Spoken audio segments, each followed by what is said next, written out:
Welcome dear students. In Network Analysis and Synthesis course, we are going to discuss DC and AC transients in RC circuits. After completing this module, you will be able to determine transient response of RC circuit having DC excitation. You will be able to determine transient response of RC circuit having AC excitation, and you will be able to recall the concepts of time constant and you can plot the normalized curve. ये topic examination point of view से बहुत ही ज्यादा important है क्योंकि इस topic पे questions बहुत ज्यादा पूछे जा सकते हैं और इस टॉपिक का जो एप्लीकेशन है, इस टॉपिक का जो यूज है वो नेटवर्क एनालिसिस कोर्स में ही नेटवर्क फंक्शन एक टॉपिक है, उसमें इसका बहुत ज्यादा यूज होगा। साथ ही साथ इस टॉपिक का यूज अपकमिंग सेमेस्टर्स की सब्जेक्ट्स में हो सकता है, जैसे control systems, signals and systems, communication systems. यहाँ पर डिफरेंट इलेक्ट्रिकल नेटवर्क्स फॉर्म होते हैं जिसमें इनके रिस्पॉन्सेज आपको प्लॉट करने होते हैं, तो वहां पर इसका बहुत ही ज्यादा यूज है। तो this is the base of you can से the electronics course, right, electronics and communication course. बहुत अच्छे से इसको स्टडी करना है, बहुत ज्यादा फोकस करना है। तो आइए स्टार्ट करते हैं। सबसे पहले हमारा first learning outcome, that is transient response of RC circuit due to DC excitation. RC series circuit हो या फिर आरसी पैरेलल सर्किट हो, मैं यहां पर इसको जनरलाइज कर रहा हूं। Transient response in RC circuit, अब आप देखिए मैंने ब्रैकेट में लिखा है first order circuit. RL circuit case जब मैंने डिस्कस किया था तो वहां पर भी बताया था कि फर्स्ट ऑर्डर सर्किट इसको क्यों कहते हैं, और जब मैंने इस ट्रांजिएंट रिस्पॉन्स शुरू किया था, टॉपिक स्टार्ट किया था, उस टॉपिक के स्टार्टिंग में मैंने आपको बताया था कि first order second order circuit को कैसे आप आइडेंटिफाई करेंगे। तो उसके पीछे जो कंसेप्ट था कि किसी सर्किट में अगर एक ही एनर्जी स्टोरेज एलिमेंट या ऐसा एलिमेंट जो एनर्जी स्टोर करता है, अगर सिर्फ एक ही एलिमेंट कनेक्टेड है उस पर्टिकुलर सर्किट में तो फर्स्ट ऑर्डर सर्किट होगा, अगर ऐसे दो एलिमेंट कनेक्टेड हैं तो सेकेंड ऑर्डर सर्किट होगा, and so on. Second order circuit के लिए मींस एनर्जी स्टोरेज एलिमेंट कौन कौन से हैं, इंडक्टर एंड कैपेसिटर। तो सेकेंड ऑर्डर सर्किट में क्या होगा, इंडक्टर कैपेसिटर दोनों कनेक्ट हो सकते हैं, ठीक है, या फिर कोई और कॉम्बिनेशन हो सकता है, बट वहां पर दो एनर्जी स्टोरेज एलिमेंट लगे होने चाहिए। यहां पर सिर्फ हम आरसी सर्किट की बात कर रहे हैं, या आरसी सर्किट सीरीज भी हो सकता है, पैरेलल में भी हो सकता है। तो एनर्जी स्टोरेज एलिमेंट कौन सा है, कैपेसिटर है, एक ही एनर्जी स्टोरेज एलिमेंट है, that's why this is called first order circuit. RL circuit के केस में मैंने दो सर्किट डायग्राम से आपको एक्सप्लेन किया था। एक क्या था कि डायरेक्ट वो स्विच से कनेक्टेड है, बट डायरेक्ट वो एक्साइटेशन सोर्स से कनेक्टेड है, बट स्विच इज ओपन, जब स्विच क्लोज करेंगे तब वो एक्साइटेशन सोर्स से कनेक्ट होगा। और एक मैंने क्या बताया था कि इनिशियली वो किसी भी एक्साइटेशन सोर्स से कनेक्टेड था, एनर्जी सप्लाई ले रहा था, then after at time t equals to 0, जो हमारा एनालिसिस स्टार्ट करने का टाइम है, वहां पे वो स्विच से रिमूव होकर एक्साइटेशन सोर्स से उस स्विच को रिमूव करके और उसको डायरेक्ट ग्राउंड से शॉर्ट कर दिया गया, तब क्या होगा। तो वैसे ही आरसी सर्किट में हम दोनों केसेस देखेंगे, ठीक है।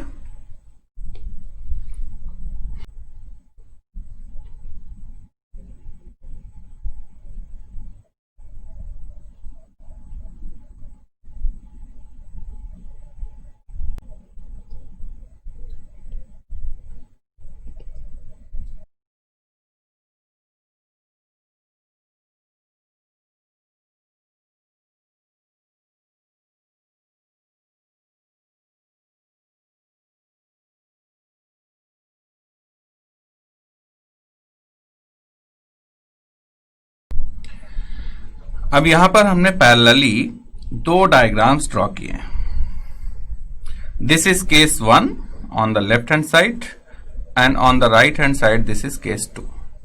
ठीक है, दोनों 1 बाय 1 डिस्कस करेंगे, पैरेलली डिस्कस करेंगे, अब सेपरेट डिस्कस करने की जरूरत नहीं है। तो पहले हम फर्स्ट केस में आते हैं। फर्स्ट केस में आप देखिए स्विच के है और दो पोजीशंस हैं स्विच की, position 1 and position 2। Arrow 1 to 2 show कर रहा है। इसका मतलब क्या हुआ कि switch k was at position 1 initially, then जिस टाइम पे हम एनालिसिस स्टार्ट करेंगे उस टाइम पे स्विच के पोजीशन 1 से पोजीशन 2 पे मूव किया। तो हम ये कह सकते हैं कि जो एनालिसिस स्टार्ट कर रहे हैं वो at time t equals to 0 पे हम स्टार्ट करेंगे। यहां पे भी जो स्विच क्लोज करेंगे वो टाइम t इक्वल्स टू 0 पे ही क्लोज करेंगे। ठीक है, तो यहां फर्स्ट केस में when switch was at position 1,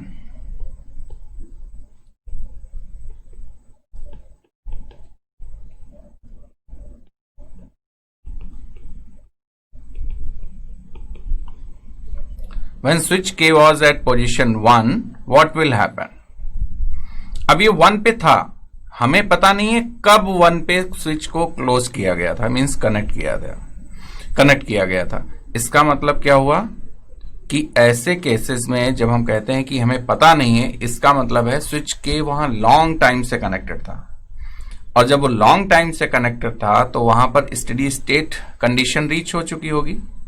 ठीक है, तो यहां पर इंडक्टर के केस में क्या था कि लॉन्ग टाइम से अगर स्विच कनेक्टेड है तो इंडक्टर फाइनली कैसे बिहेव करेगा, शॉर्ट सर्किट। ठीक है, अब आरसी सर्किट के केस में क्या है, जब स्विच के पोजीशन 1 पे था तो कैपेसिटर क्या हो चुका होगा, बहुत लंबे समय से कनेक्टेड था, तो कैपेसिटर क्या होगा फुल्ली चार्ज्ड। ठीक है, तो हम इसमें इसी सर्किट में कुछ चेंजेस कर रहे हैं।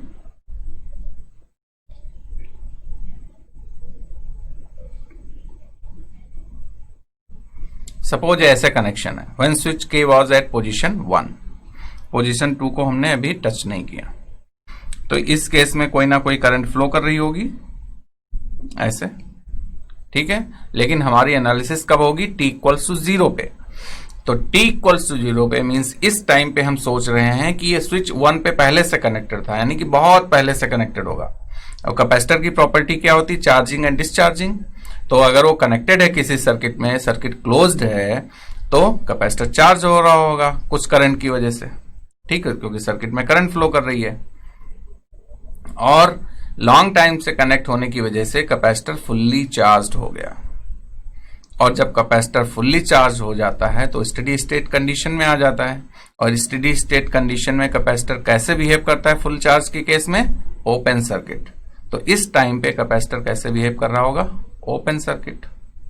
ठीक है, तो ओपन सर्किट में क्या मिलता है आपको, करंट या वोल्टेज। ओपन सर्किट में हमेशा वोल्टेज मेजर होता है, करंट ओपन सर्किट में कभी भी फ्लो नहीं करती है।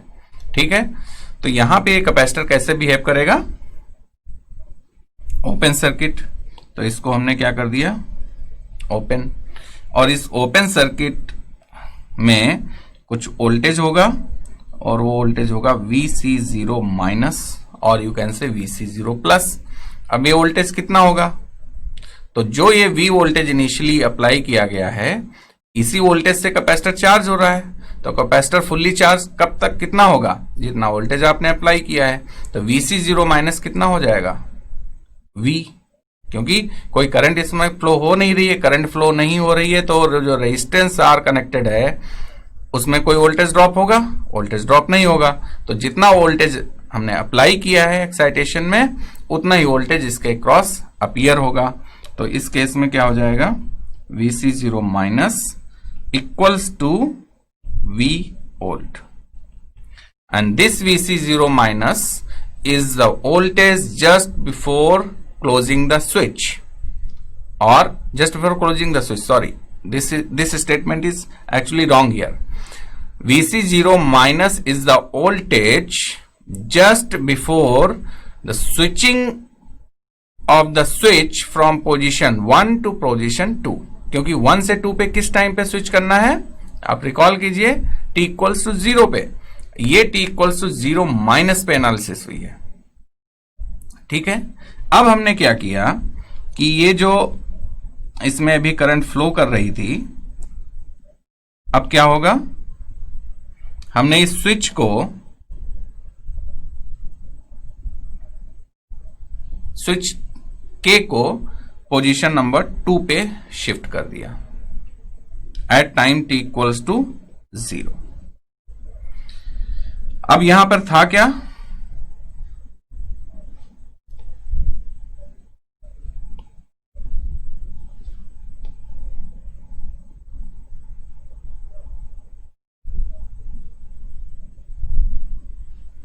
यहां पर कैपेसिटर था, तो कैपेसिटर तो पिक्चर में अभी भी है, वो सिर्फ हमने सिंबॉलिकली शो किया था कि ओपन सर्किट होगा, तो कैपेसिटर आप कह सकते हैं कि पिक्चर में नहीं है।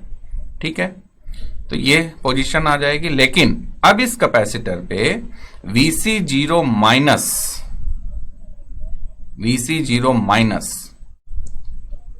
स्टोर हो गया। कैपेसिटर चार्ज स्टोर करता है, और जब चार्ज स्टोर होता है तो वोल्टेज के फॉर्म में।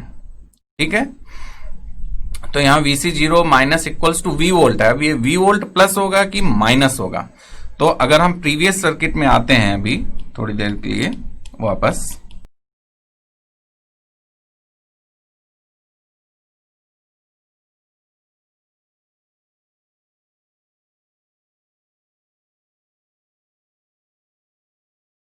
तो यहां पर आप केवीएल अगर यूज करेंगे तो -2 + V।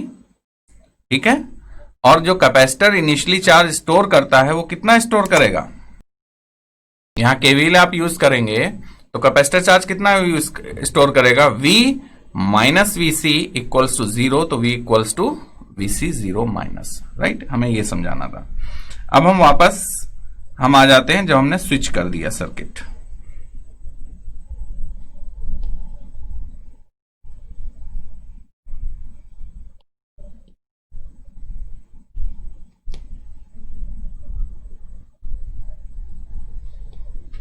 ठीक है, नाउ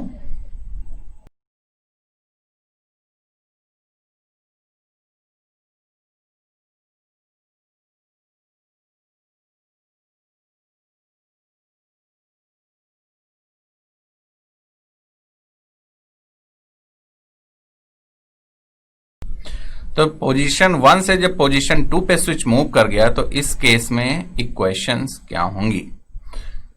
अब आप देखिए कि पोजीशन 2 जो है वो डायरेक्टली शॉर्ट सर्किटेड है to the ground. Datum node हमेशा ग्राउंड नोड होता है, तो इसमें इक्वेशन क्या आएगी, इक्वेशन आएगी 1/C, केवीएल आप यूज करेंगे, I dt, सपोज इसमें करंट IT फ्लो कर रही है तो I dt, और I क्या होगा, -∞ टू t।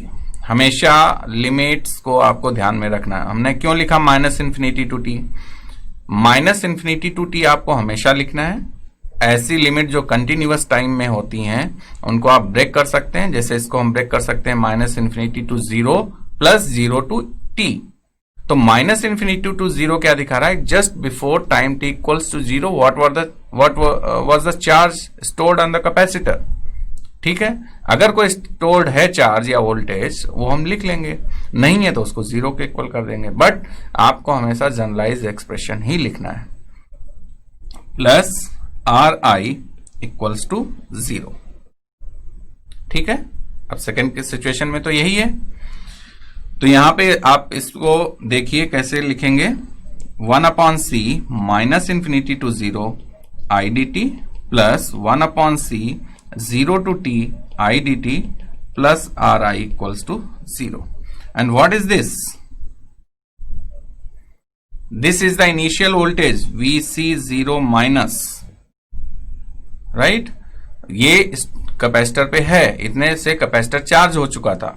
अब इस सर्किट में जब आएंगे, शॉर्ट हो गया, कोई भी एक्सटर्नल सोर्स नहीं है, तो capacitor will start discharging through the resistance R, और ये डिस्चार्ज का, और जो इसमें एनर्जी स्टोर हुई है half CVc minus Vc0 minus square, ये जितनी भी एनर्जी इसमें कैपेसिटर पे स्टोर हुई है ये रेजिस्टेंस के थ्रू डिसिपेट होती रहेगी, और तब तक डिसिपेट होगी जब तक कैपेसिटर फुल्ली डिस्चार्ज नहीं हो जाता है। ठीक है, तो ये वोल्टेज कितना था, दिस वाज V, हमने अभी सॉल्व किया था, plus 1/C 0 to T I D T plus R I equals to 0।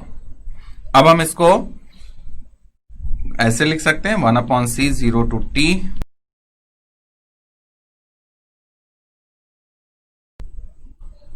और ये V तो डीसी वोल्टेज है, डीसी सोर्स है, कांस्टेंट सोर्स है। तो जब हम इसको डिफरेंशिएट करेंगे तो यहां पर क्या आ जाएगा I/C plus R D I by D T equals to 0 और we can write D I by D T plus 1/RC times I equals to 0, equation number 1। ठीक है। इन पैरेलल टू दिस जो हमने सेकंड केस कंसीडर किया वहां पे आते हैं।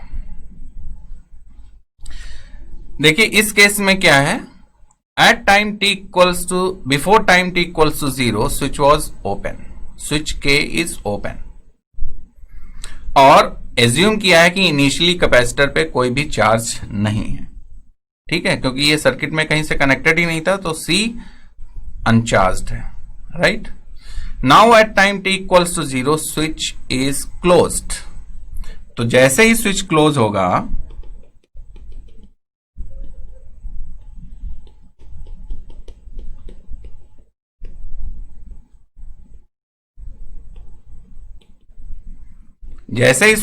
होगा इसमें करंट फ्लो करेगी।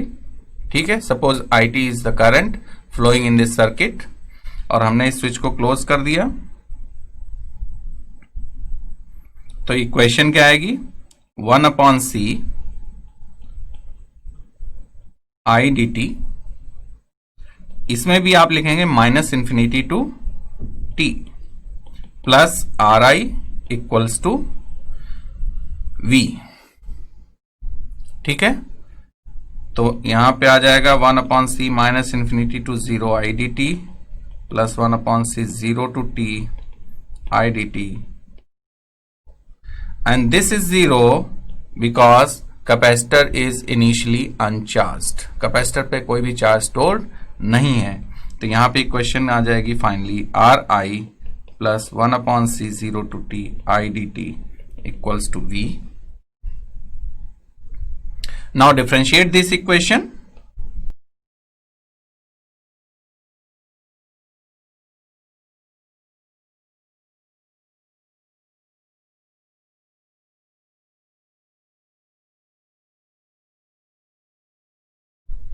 After differentiation this V will be 0 dV by dt because V is constant। So here this is the equation number 1 on this side और इसको हमने equation number A ले लिया। ठीक है, अब आप देखिए दोनों केसेस में इक्वेशंस जो हैं इनिशियली फर्स्ट इंस्टेंट में आपको सेम दिख रही हैं बट इनके सॉल्यूशंस डिफरेंट होंगे। क्यों? क्योंकि फर्स्ट केस में इनिशियल कंडीशंस कुछ दूसरी हैं, सेकंड केस में इनिशियल कंडीशन कुछ दूसरी हैं। अब क्वेश्चन ये आता है क्या यहां पे इनिशियल कंडीशंस यूज होंगी? Yes of course, because these differential equations are homogeneous equations and homogeneous equation है मीन से फोर्स रिस्पॉन्स नहीं है, this is because of natural response. यहां पर जो भी सोल्यूशन आएगा वो इन इनिशियल कंडीशंस को यूज करके ही आप फाइंड आउट कर पाएंगे। ठीक है, तो हम फिर वापस फर्स्ट केस में आते हैं और इसका सोल्यूशन क्या होगा। सोल्यूशन मैंने बताया जनरल सोल्यूशन कैसे आपको लिखना है। इंटीग्रेटिंग फैक्टर यहां पर कितना आ जाएगा e raise to power -1/RC into t और you can say e raise to power -t by RC। तो इसका जनरल सोल्यूशन आप लिखेंगे I इक्वल्स टू और IT equals to e raise to power -t by RC integration Q is 0 तो यहां पर 0 e raise to power t by RC। Sorry, integrating factor is e raise to power t by RC but इस side से integrating factor जब इस side में आएगा तो -t बाई RC हो जाएगा dt प्लस अब यहां पर C तो हमने कैपेसिटेंस के लिए यूज किया हुआ है तो यहां पर कोई दूसरा कांस्टेंट K यूज कर लेते हैं।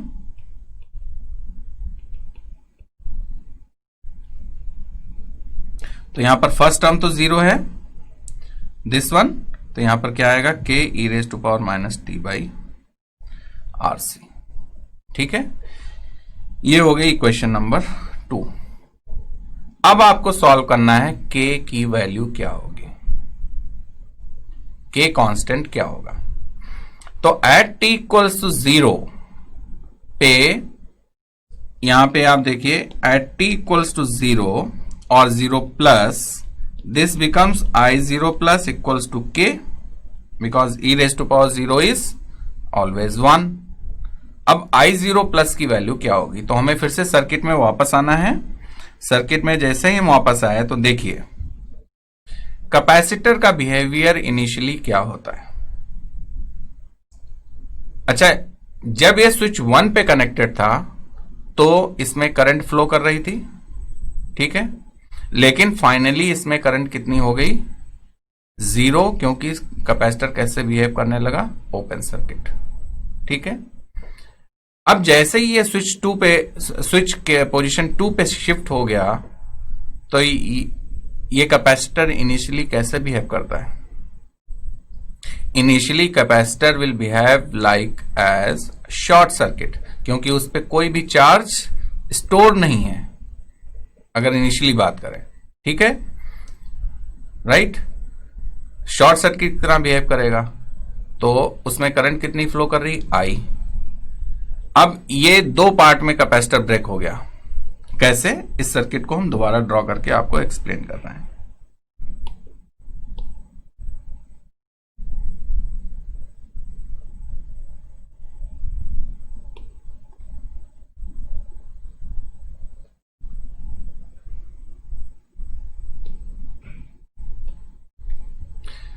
अब देखिए इस कैपेसिटर पे तो चार्ज स्टोर है पहले से, ठीक है, तो ये कैपेसिटर कैसे बिहेव करेगा। आप रिकॉल कीजिए हमारा फर्स्ट जो हमने स्टार्ट किया था इस टॉपिक को, और वहां पर हमने इनिशियल एंड फाइनल कंडीशंस में हर एक सिंबल को दिखाया था कि वो सिंबल कैसे बिहेव करेगा। तो ये सिंबल कैसे बिहेव करेगा इसको आप ब्रेक कर सकते हैं। एक तो कैपेसिटर यहां पिक्चर में रहने वाला है जो है ऑलरेडी, और दूसरा जो इस पे इनिशियल चार्ज स्टोर हो चुका है, ठीक है।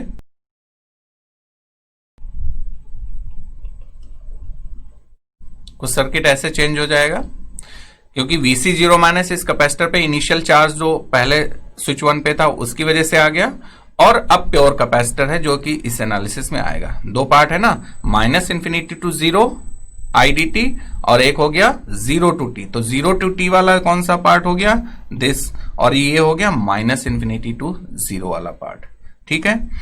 अब यहां पर आप देखिए कि जो करंट फ्लो करेगी just after switching the circuit that is I0 plus, और ये I0 प्लस कितनी होगी इस सर्किट में। अब कैपेसिटर कैसे बिहेव करेगा just after switching the position from 1 to 2, initially capacitor will behave like as short circuit. तो ये कैपेसिटर जो हो जाएगा ये हो जाएगा शॉर्ट, तो इस कैपेसिटर के अक्रॉस तो कोई वोल्टेज ड्रॉप नहीं होगा, 0, शॉर्ट मींस क्लोज सर्किट। अब यहां पर वोल्टेज कितना है, इसका V वोल्टेज है और सर्किट में रेजिस्टेंस R कनेक्टेड है, तो I0 की वैल्यू क्या हो जाएगी यहां पे, this I0 plus will become -V/R, ठीक है। इसमें आप KVL यूज कीजिए और देखिए ये वैल्यू आ जाएगी, क्योंकि इसमें कुछ है ही नहीं। V voltage that is initial stored voltage on the capacitor, और R इसमें है तो I0 आप निकल जाएगा, ठीक है। V इक्वल्स टू -IR आएगा और I इक्वल्स टू -V/R, ठीक। आप फर्स्ट लेक्चर को रेफर कीजिए जहां पर हमने इनिशियल एंड फाइनल कंडीशन आपको एक्सप्लेन किया था। Therefore the value of K will be this. तो equation 2 now become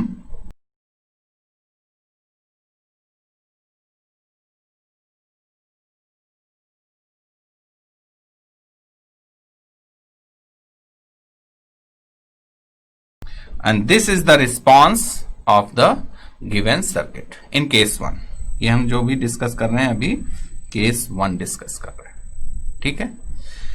अब आप यहां पर देखिए सेकेंड केस में हम आते हैं। इस सेकेंड केस का सोल्यूशन क्या होगा, यहां पर भी इंटीग्रेटिंग फैक्टर क्या है, e raise to power 1/RC into T. तो टोटल सोल्यूशन इसका क्या हो जाएगा, IT इक्वल्स टू, क्योंकि Q इज 0 तो फर्स्ट पार्ट 0 हो जाएगा और इस साइड का भी हम सेपरेटली के ही एज्यूम कर लेते हैं, या कोई भी कांस्टेंट आप एज्यूम कर लो, ठीक है। इसको आप के डैश रख लो, e raise to power minus 1 upon R C into T, ठीक है। अब यहां पर this is equation number B. What will be the value of K dash here. आइए इस सर्किट में वापस आते हैं।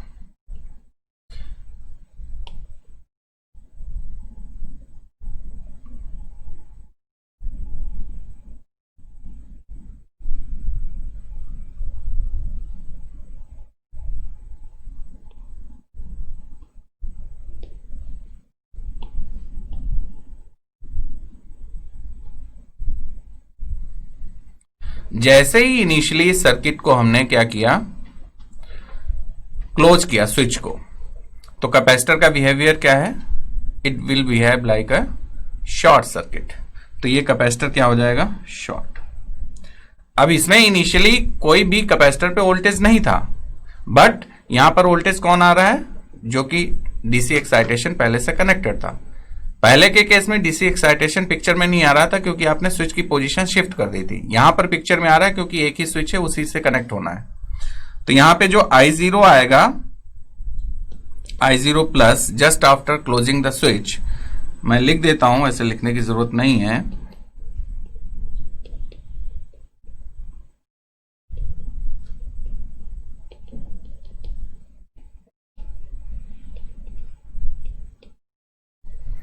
ठीक है, तो यहां पर जो I0 प्लस आएगा उसकी वैल्यू क्या होगी, this I0 plus will B V upon R। ठीक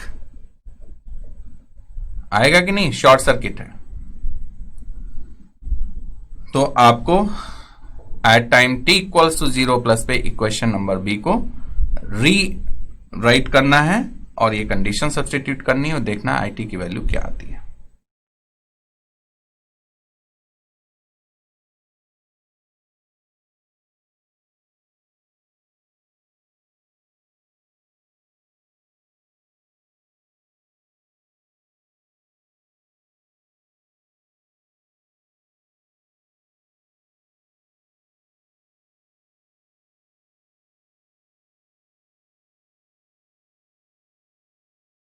तो यहां पर इक्वेशन क्या आ गई, V upon R E raise to power minus T by R C. आप कंपेयर कर सकते हैं दोनों को। यहां पे फर्स्ट में आ रहा है IT equals to minus V upon R E raise to power minus T by R C. Second case में आ रहा है plus V by R E raise to power minus T by R C. अब दोनों minus plus का sign का difference है। आप देखेंगे इसके जब प्लॉट ड्रॉ करेंगे तो प्लॉट जस्ट मतलब दोनों डिफरेंट प्लॉट होंगे। ठीक है, दोनों केस हमने सॉल्व कर लिए, दोनों केस में हमने करंट फाइंड आउट कर लिए। चेंज क्या आ रहा है, सिर्फ एक प्लस माइनस साइन का चेंज आ रहा है केस 1 और केस 2 में। अब हम ये करंट तो टोटल करंट है जो सर्किट में फाइनली फ्लो कर रही है, यहां पर भी ये टोटल नेट करंट है जो सर्किट में फाइनली फ्लो कर रही है। अगर इसको हम डिवाइड करें कि this IT current is V upon R e raised to power minus t by RC when time t greater than 0। ठीक है, हम यहां पर लिख सकते हैं t greater than equal to 0 क्योंकि t equals to 0 पे हम एनालिसिस स्टार्ट कर रहे हैं and this is a continuous system. तो कंटिन्यूअस हमारी ये जो लिमिट है वो कंटिन्यूअस लिमिट होनी चाहिए। ठीक है, और इसकी दूसरी वैल्यू क्या होगी, 0, because initially switch was open in this case, तो before t equals means t 0 there was no current। तो एग्जामिनेशन में आप इसको ऐसे भी लिख सकते हैं या फिर किसी कॉम्पिटिटिव एग्जामिनेशन में ऐसे अगर करंट की आपको डेफिनेशन दिखती है तो आपको समझ जाना चाहिए कि सर्किट कैसा है। ठीक है, इस डेफिनेशन से ही आपको आइडेंटिफाई करना है circuit. On the other side means case 1 में इस करंट को आप कैसे लिख सकते हैं,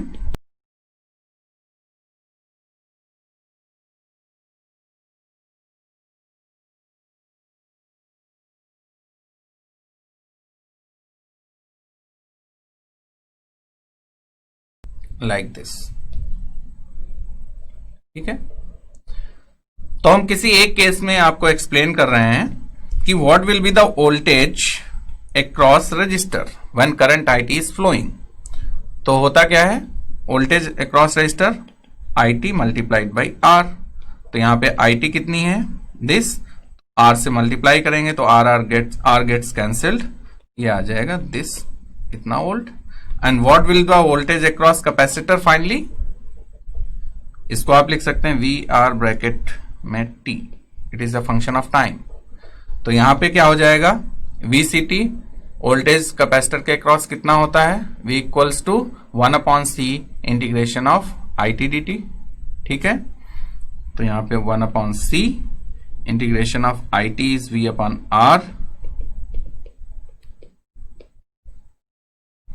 तो इसको जो आप लिखना चाहेंगे तो कितना आएगा, V कांस्टेंट R कांस्टेंट, तो V/RC e⁻t/RC का इंटीग्रेशन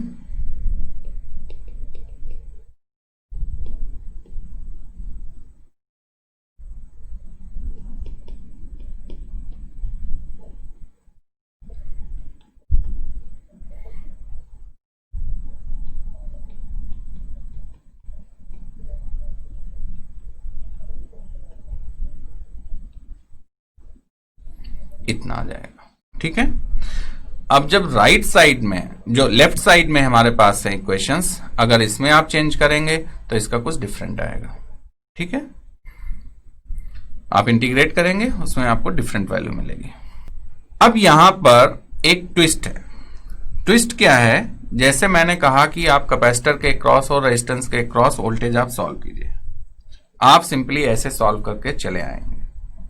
लेकिन थोड़ी देर पहले मैं क्या बता रहा था आपको, जब आप कोई इक्वेशन लिखते हैं, कैपेसिटर के क्रॉस आप वोल्टेज ड्रॉप लिख रहे हैं, तो हमने आपको क्या बताया था कि उस वोल्टेज ड्रॉप को आपको लिखना है इस फॉर्म में, उसकी लिमिट होगी, और लिमिट कहां से कहां तक है, -∞ टू t। देन फर्दर उस लिमिट को हम ब्रेक करेंगे, हमारी एनालिसिस कहां पे है। तो हमने गलती कहां की, हमने जानबूझ के गलती की, क्योंकि आपको ये पता होना चाहिए, नहीं तो आप एग्जामिनेशन में ये वोल्टेज की वैल्यू जो कैपेसिटर के क्रॉस हमने यहां पर सॉल्व की है, आप ये लिख के चले आते। तो इसमें आपको क्या लिखना है, इंटीग्रेशन तो हम ले रहे हैं, तो इंटीग्रेशन कहां से कहां तक होगा, इसको हम थोड़ा सा हाईलाइट करते हैं, -∞ टू t। बट आपकी एनालिसिस इसमें -∞ टू 0 इस केस में है ही नहीं, सेकंड केस में वो तो 0 टू t है, क्योंकि before time t equals to 0 switch was open. तब हम उस केस में कह सकते हैं, इसको हम चेंज कर रहे हैं, अब हम उस केस में कह सकते हैं कि इसकी एनालिसिस कहां से कहां तक है,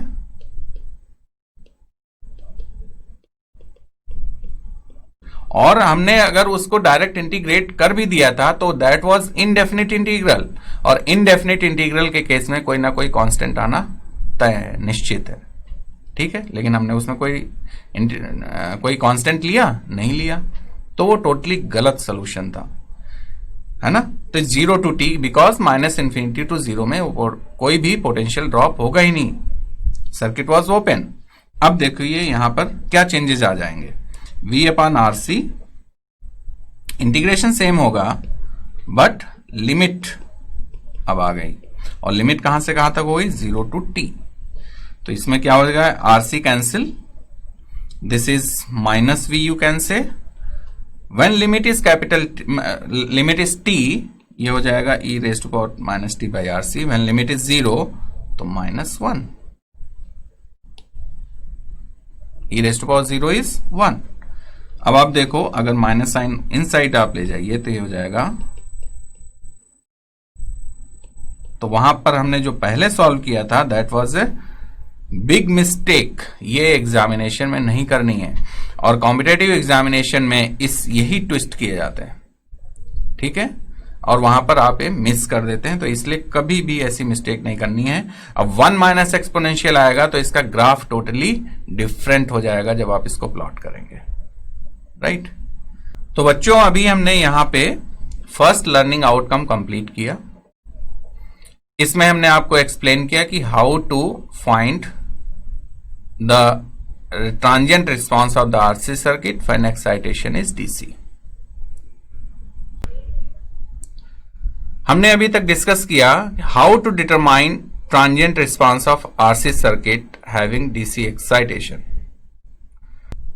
अब इस ट्रांजिएंट रिस्पांस में हम डिस्कस करने जा रहे हैं what is the concept of time constant and how to plot the transient response, जो कि हमने फाइंड किया है। After completing this module you will be able to recall then the concepts of time constants and plot the normalized curve। तो आइए start करते हैं कि कैसे हम टाइम कांस्टेंट फाइंड करेंगे और कैसे प्लॉट करेंगे। तो बच्चों, हमने देखा था कि डीसी ट्रांजिएंट और डीसी एक्साइटेशन सोर्स से जो हमने दो केसेस कंसीडर किए थे उसमें हमने फाइंड किया था current, that is one first case में IT equals to minus V upon R E raise to power minus T by R C, और सेकेंड केस में हमने फाइंड किया था IT equals to V upon R E raise to power minus T by R C.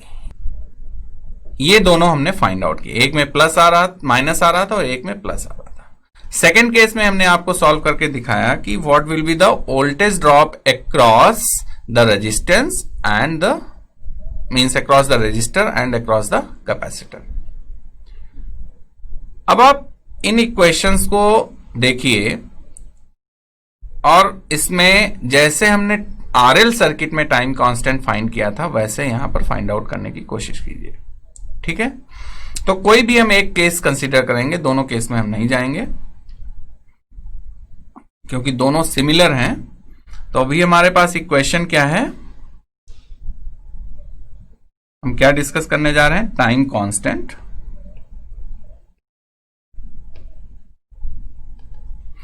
And we have this equation I equals to V upon R E raise to power minus T by R C. This is the equation. और इसको हमने दूसरी तरीके से भी define किया था, कैसे कि for T time T greater than equal to zero क्या होगा और time T less than zero क्या होगा, वैसे भी डिफाइन किया था। तो आप यहां पर देखिए एक्सपोनेंशियल कैसा है, नेगेटिव एक्सपोनेंशियल है, ठीक है। अब नेगेटिव एक्सपोनेंशियल क्या है, टी अपॉन समथिंग। तो टाइम को आप डिवाइड कर रहे हैं किसी चीज से, दैट इज आरसी, और तो इसको हम ऐसे भी लिख सकते हैं T upon capital T, where capital T is the time constant. तो यहां पर टाइम कांस्टेंट अगर इन दोनों को आप कंपेयर करें तो टाइम कांस्टेंट टी कितना आ रहा है,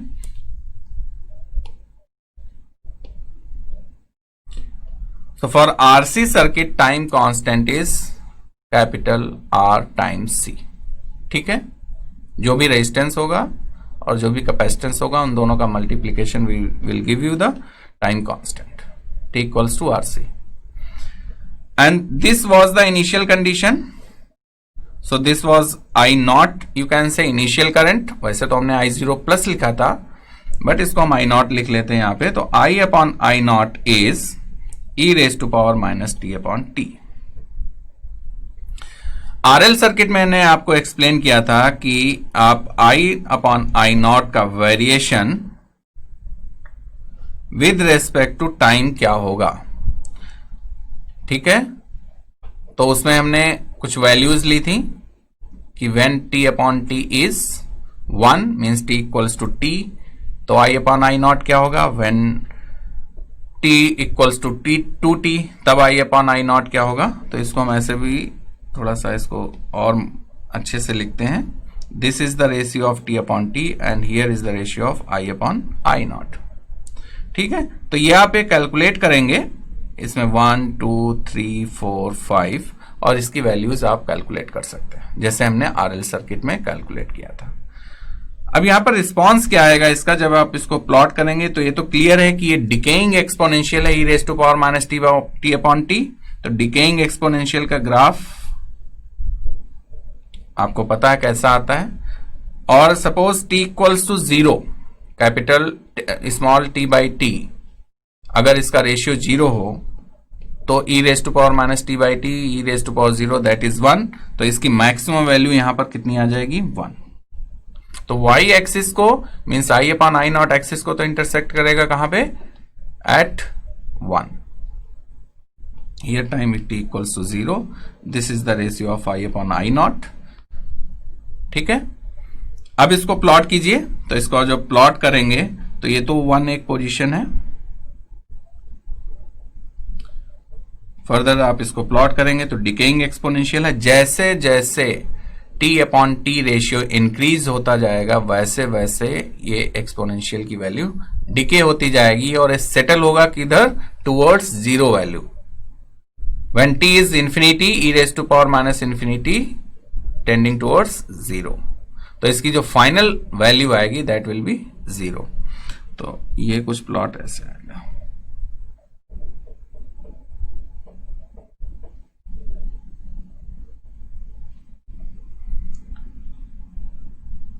ठीक है,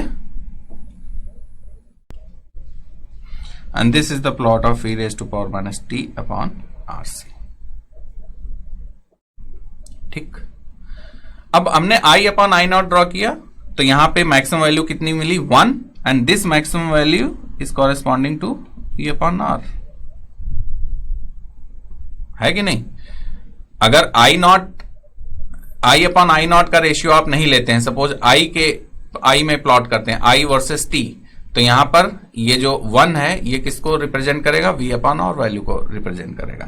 तो यहां पर तो एक्चुअली हम नहीं लिख रहे हैं, बट आपको एक्सप्लेन करने के लिए, जरूरी नहीं कि आप आई अपॉन आई नॉट को प्लॉट करें, आप सिर्फ आई वर्सेस टी को प्लॉट कर सकते हैं। उस केस में ये 1 नहीं होगा, ये क्या होगा, वी अपॉन आर। तो maximum value of V upon R will be 1। ठीक, चलो प्रीवियस कंडीशन में हम आ जाते हैं। ऐसे ही आप प्लॉट कर सकते हैं, जो आपने वोल्टेज ड्रॉप फाइंड किया अक्रॉस रजिस्टर और जो वोल्टेज ड्रॉप फाइंड किया अक्रॉस आपने कैपेसिटर, ऐसे ही आप उसको प्लॉट कर सकते हैं।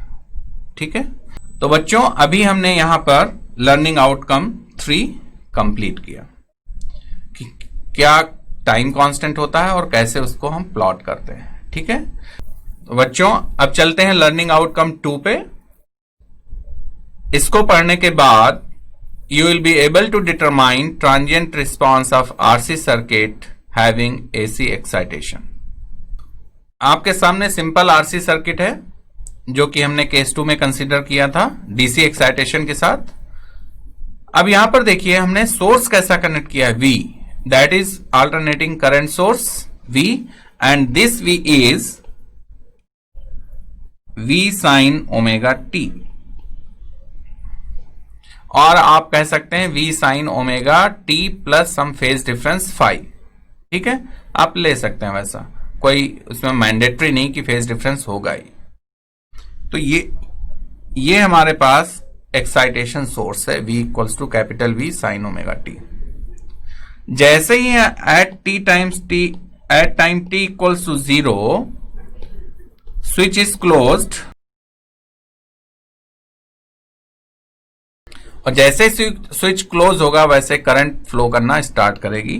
तो करंट इसमें कितनी फ्लो कर रही है, R I T plus 1 upon C I T D T equals to V. ठीक है, इनिशियली इसमें जो कैपेसिटर है उसमें कोई भी चार्ज या वोल्टेज नहीं था क्योंकि स्विच ओपन था। ठीक है, तो before time T equals to 0 हम इसमें कोई भी वोल्टेज नहीं आएगा एनालिसिस में हमारी। जैसे हमने टी इक्वल्स टू 0 पे क्लोज किया ये कंडीशन आ गई। ठीक है, अब हम इसको डिफरेंशिएट करते हैं। तो आफ्टर डिफरेंशिएशन हमारे पास कुछ ऐसी कंडीशन आ रही है। अब यहां पर चूंकि ये वोल्टेज जो एक्साइटेशन वोल्टेज है that is a function of T, इसलिए हमने इसको डिफरेंशिएट करेंगे तो 0 वैल्यू नहीं आएगी। तो इस केस में जब 0 नहीं होगा राइट हैंड साइड पार्ट, तो एक ऐसी इक्वेशन हो गई, नॉन होमोजेनियस इक्वेशन हो गई। रिस्पॉन्स कैसा आएगा, फोर्स्ड रिस्पॉन्स आएगा, और उस केस में आपको पर्टिकुलर सोल्यूशन और कॉम्प्लीमेंट्री फंक्शन दोनों फाइंड आउट करने पड़ेंगे। ठीक है, now substitute the value of V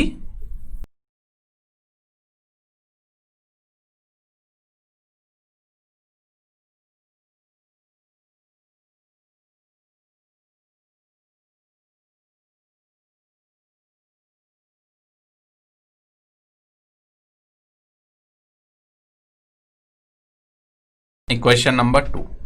अब यहां पर इंटीग्रेटिंग फैक्टर तो आएगा e raise to power t upon RC, ठीक है, बट Q है इसमें, तो इसका जब आप सोल्यूशन फाइंड आउट करेंगे तो देखिए ऐसे केस में हमने क्या कहा था कि राइट साइड में अगर Q एक्सपोनेंशियल है तो उसके लिए आपको पर्टिकुलर इंटीग्रल कुछ दूसरा लेना पड़ेगा, अगर साइनसॉइडल है तो उसके लिए पर्टिकुलर इंटीग्रल आपको साइनसॉइडल फॉर्म में लेना पड़ेगा, जिससे कि इसका सोल्यूशन फाइंड करना इजी हो जाए, ठीक है। ये हमने आपको आरएल सर्किट में जब साइनसॉइडल का केस कंसीडर किया था वहां पर सब कुछ एक्सप्लेन किया था, तो मेथड सेम होगा यहां पर, ठीक है, आपको उसी मेथड से सॉल्व करना है।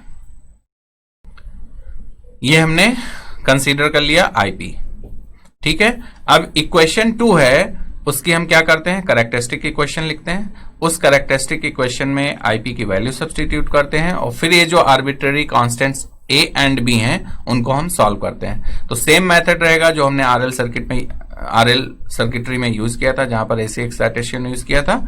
तो इसमें उसके बाद क्या करते हैं कि we compare the coefficients of sine omega T and cos omega T, और जब उसके कोफिशिएंट कंपेयर कर लेते हैं, इक्वेशंस मिलती हैं, उन दोनों इक्वेशन से ए और बी कांस्टेंट हम सॉल्व कर लेते हैं, ठीक है। तो आप ये आईपी की वैल्यू सब्स्टिट्यूट कीजिए इक्वेशन नंबर 2 में, सब्स्टिट्यूट करने के बाद कोफिशिएंट्स कंपेयर करेंगे। तो आफ्टर कंपेयरिंग द कोफिशिएंट्स, हम डायरेक्टली लिख रहे हैं इसमें,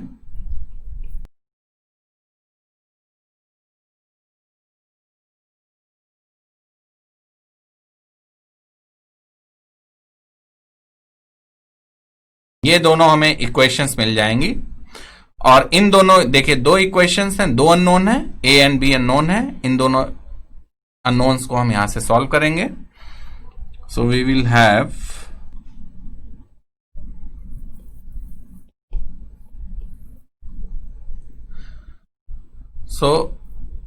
we have now the value of a and b, that is equation number 4।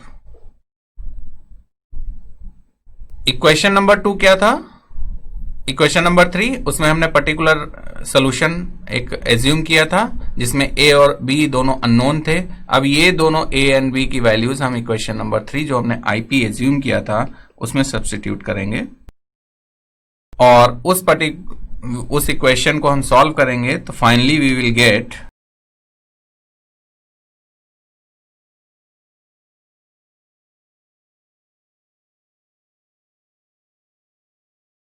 कुछ ऐसे ही हमने आरएल सर्किट में किया था, ठीक है।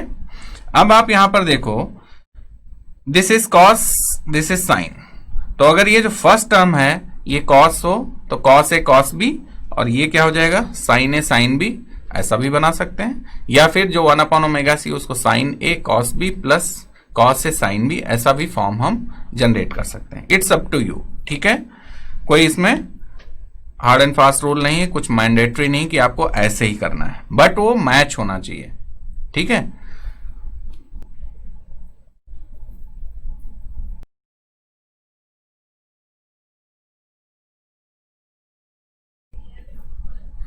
हमने एज्यूम कर लिया 1/ओमेगा C is M cos phi और r equals to n sine phi, तो ये कैसे हो जाएगा, cos A cos B plus sine A sine B का फॉर्म बन जाएगा, नॉट एन एम, क्योंकि कांस्टेंट कुछ भी हो सकता है, दोनों में सेम होना चाहिए, अदरवाइज नहीं बनेगा। तो m cos फाइव और m sin five, m common हो जाएगा और m की वैल्यू हमको सॉल्व करनी पड़ेगी because m is unknown here. तो आप देखिए इक्वेशन कैसे फॉर्म हो रही है, सिर्फ राइट हैंड साइड हम पार्ट ले रहे हैं, m common, this is cos five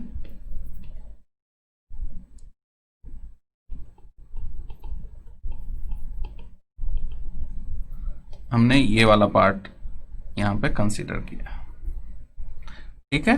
so it will be now m cos a cos b plus sin a sin b, क्या हो जाएगा cos a माइनस b,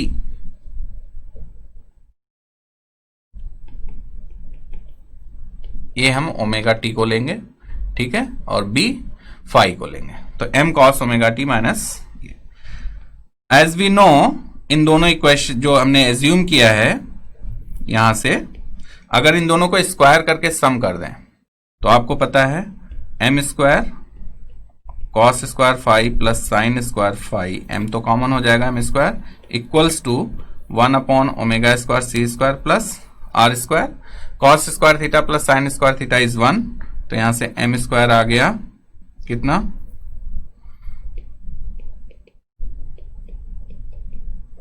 और m इक्वल्स टू, ठीक है, और ये m की वैल्यू आपको कहां पर सब्स्टिट्यूट करनी है, यहां पे सब्स्टिट्यूट करनी है, और फाइनली ये IP की इक्वेशन में चला जाएगा।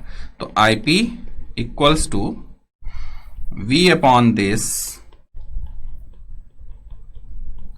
और इसमें m कॉमन आ रहा है, तो पहले हम इसको ऐसे लिख लेते हैं, m cos omega t minus phi, and phi क्या होगा, आप r और 1/ओमेगा c इन दोनों को डिवाइड करेंगे तो sine phi upon cos phi is tan phi, तो यहां से tan फाई इक्वल्स टू कितना मिल रहा है आपको, ओमेगा सी आर, तो phi equals to tan inverse omega C R, तो ये वैल्यू भी आपको मिल गई। तो इसमें m और फाई की वैल्यूज आप सब्स्टिट्यूट कर दीजिए।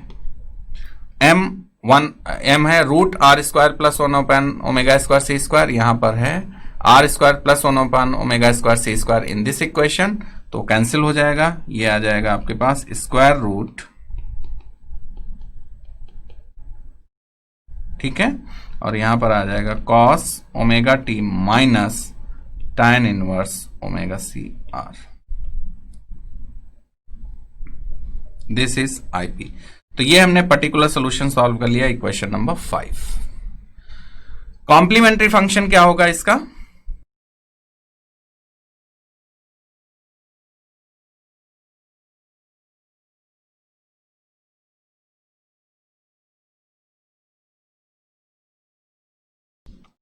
कॉम्प्लीमेंट्री फंक्शन क्या होगा, कॉम्प्लीमेंट्री फंक्शन हमेशा होमोजेनियस इक्वेशन के लिए आता है, तो होमोजेनियस इक्वेशन में जब आप उसको कॉम्प्लीमेंट्री सोल्यूशन फाइंड करेंगे तो ये आ जाएगा k times e⁻⁻t upon RC, जो कि हम पहले ही एक्सप्लेन कर चुके हैं। अब यहां पर आपको k की वैल्यू सॉल्व करनी पड़ेगी, तो टोटल जो सोल्यूशन आएगा वो क्या आएगा, I equals to IP plus IC। अब हम वापस सर्किट में आते हैं और देखते हैं कि initial value of the current क्या होगी। जैसे ही हमने स्विच क्लोज किया, सर्किट तो क्लोज हो गया, क्लोज सर्किट फॉर्म हो गया, कैपेसिटर कैसे बिहेव करेगा, capacitor will behave as a short circuit, तो इसमें करंट कितनी फ्लो हो रही होगी, I इक्वल्स टू या I0 plus equals to V upon R, और यही हमारे कॉम्प्लीमेंट्री सोल्यूशन में हेल्प करेगी। तो कॉम्प्लीमेंट्री सोल्यूशन में at time t equals to 0 plus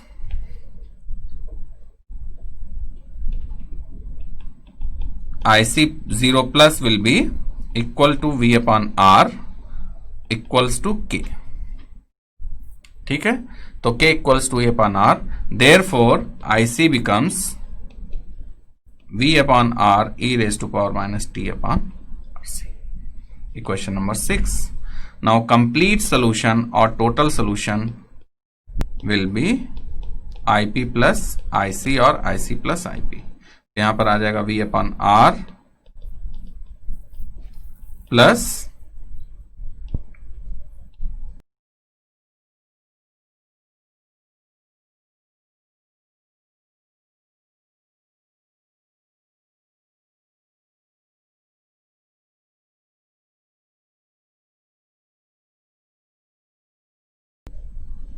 this is the response of the given circuit with AC excitation।